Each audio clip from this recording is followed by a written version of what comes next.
D'accord. Marié devant Dieu, devant les hommes. Général, s'il vous plaît, ne me descendez pas. Il faut répondre à toutes mes questions. Je viens avec le respect parce que vous êtes un père. Et moi, étant maman, je vous respecte. Pendant que tu poses ta question, je ne vais pas t'interrompre. Pendant que je réponds, tu ne dois pas m'interrompre. Si tu es d'accord pour ce principe, on y va. Non, je suis d'accord. Je suis quelqu'un vraiment intelligent et je respecte les gens. Général, ma première question, je voudrais savoir, est-ce qu'en Côte d'Ivoire, il y a la liberté d'expression? C'est ma première question. Oui, et je vous donne les preuves.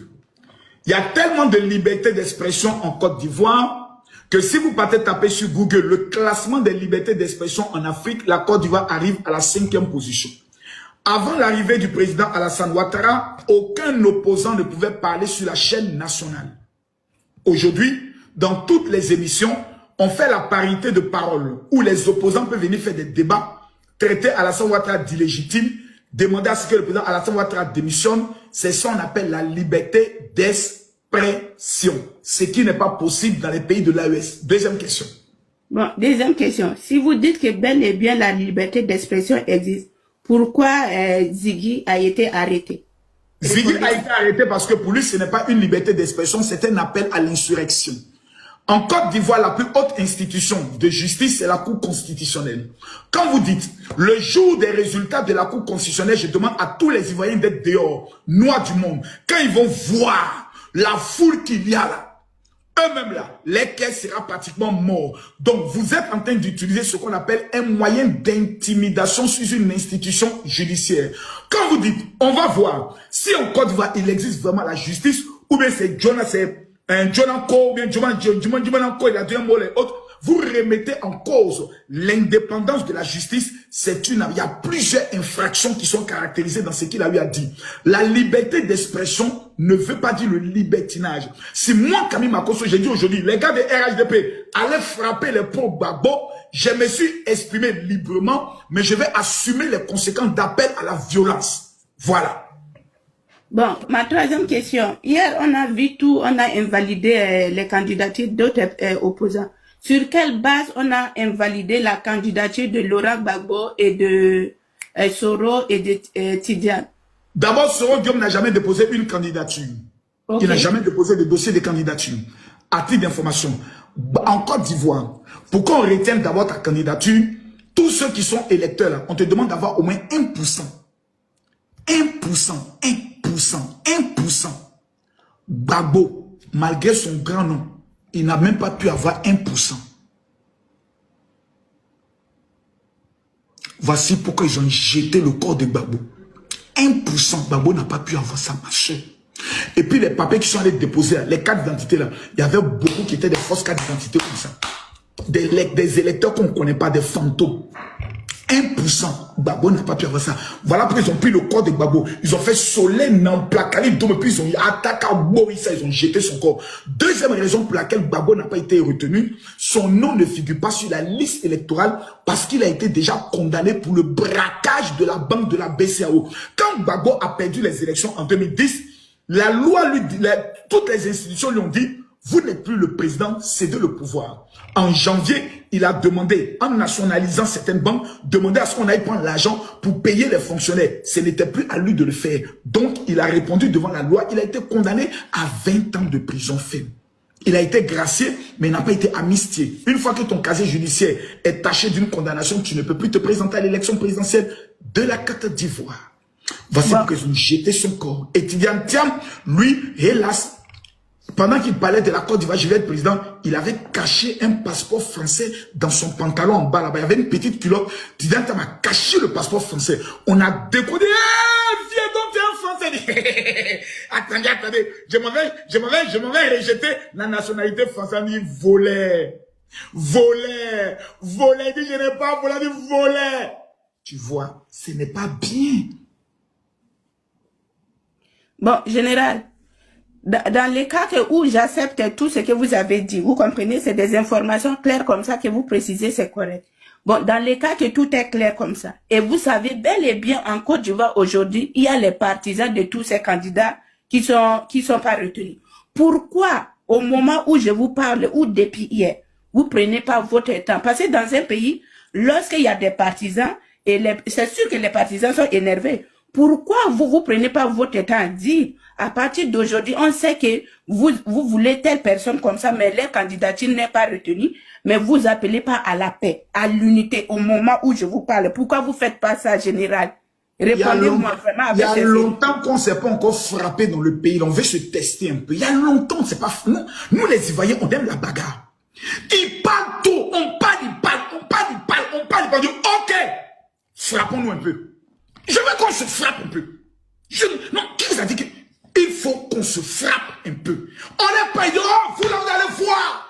Abdo s'est répondu, oh les gars, calmez-vous. Ils ont peur, ils ont peur, ils ont peur. Ils nous demandent de nous calmer, ils ont peur. Donc, on veut se frapper, pas un peu seulement. Un peu. 1 minute ou 2 minutes ou 3 minutes. Un peu. On va se tester un peu. Parce que quand 2 personnes se menacent, on dit, en Côte d'Ivoire, quand on dit, oh, ton barbier, il vient de frapper, puis tout le monde dit, laissez-les, paix, commencer. Quand on va se chicoter dans le pays là, chacun va connaître sa place, chacun va connaître sa force, et chacun va connaître qui est fort. Donc, général, écoute-moi bien, les partisans de Gbagbo là, nous on les connaît. Dialoguer avec eux là, il y a caillou de l'oreille. Ils disent, Gbagbo ou rien. Gbagbo ou rien.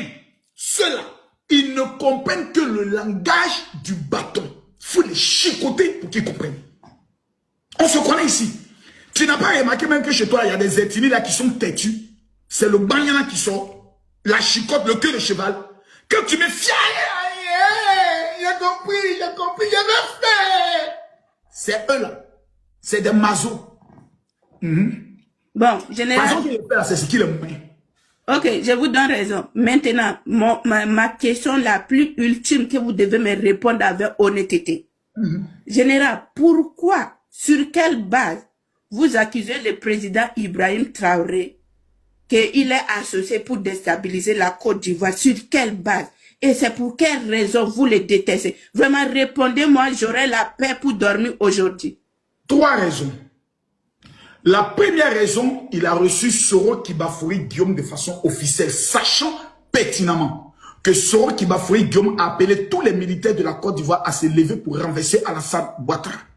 Le recevoir en le déballant le tapis rouge, c'est une manière de dire à Alassane Ouattara, ton pire ennemi désormais là, il a mon service. L'un des conseillers de Ibrahim Traoré a fait une communication après l'arrivée de Soro Guillaume où il a dit à tous les Burkinabés, vous vous énervez, calmez-vous. Nous là, on sait comment on va utiliser Soro Guillaume pour déstabiliser Alassane Ouattara, conseiller de Ibrahim Traoré. Il n'a pas réagi. Ibrahim Maïga, qui est aujourd'hui celui qui gère toutes les finances en matière de communication des réseaux sociaux pour Ibrahim Traoré, dit les paroles suivantes. Bientôt, nous serons au palais présidentiel de la Côte d'Ivoire. Un Burkinabé qui parle de mon pays. Je vais mettre à genoux le frère du président qui est le ministre de la Défense et il va me demander pardon, je vais lui donner des conseils. 3 déclarations de guerre à l'encontre d'un pays souverain, parlant de notre sécurité. Tous les blogueurs et influenceurs qui appellent à l'insurrection pour que les Ivoiriens se jaillent, pour que les Ivoiriens tombent dans les rues, prennent des cocktails Molotov pour brûler les policiers, sont au Burkina. Exemple, la guerre. Exemple, DJ Volcano. Exemple, Souleymane Gbagbo. Voici des signes qui démontrent avec tant d'énergie que le régime burkinabé qui est au niveau du Burkina travaille en accord avec Soro Kibafouri Guillaume pour perpétuer un coup d'État en Côte d'Ivoire afin qu'il se partage les ressources de la nation ivoirienne. Car quand Blaise Compaoré même était au pouvoir, il avait un deal avec le président Laurent Gbagbo. Si je t'aide à prendre le pouvoir en Côte d'Ivoire, permets-moi et mon pays d'occuper le port de San Pedro. Le Burkina Faso a un besoin exceptionnel. C'est l'accès à la mer. S'ils arrivent à renverser Alassane Ouattara, que Soro Guillaume, président, leur donne la mer de San Pedro comme un accès et que vous ne payez plus rien, vous avez tout gagné dans votre vie. Et nous, nous disons, nous n'allons pas nous laisser faire. Ce sont les comportements d'Ibrahim Traoré qui m'amènent aujourd'hui à dire que cet homme veut le malheur des Ivoiriens. Pire, il a endoctriné son peuple en mettant dans leur esprit que le malheur du Burkina vient de la Côte d'Ivoire. C'est dangereux pour un chef d'État. Bon, Général, moi, je vais, parce que je sais que vous êtes quelqu'un de très intelligent et moi aussi, dans ce domaine-là, je suis dedans. J'ai des questions à vous poser. Lorsque Cyril